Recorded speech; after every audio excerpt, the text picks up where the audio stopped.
This is what I learned from my mentor. Sabi ni Tony Robbins, the chokehold of any business is the psychology and the mindset of the owner.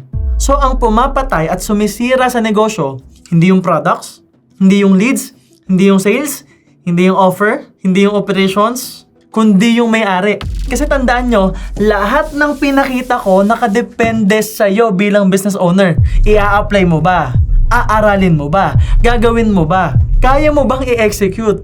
Kasi kahit gaano karaming information yung marinig mo sa social media, kung hindi ka magte-take ng action, kung hindi ka mag-e-execute, nasasayang lang yung information. Kung ikaw mismo, hindi ka naniniwalang deserve mong yumaman, hindi ka naniniwalang kaya mo mag-handle ng team, kaya mo mag-handle ng leaders, hindi mo talaga maya-handle yung negosyo. So tandaan mo, kung sablay ang mga tao mo kasi sablay ka bilang may-ari. Kung sablay ang sistema mo sa operations kasi sablay ka bilang may-ari.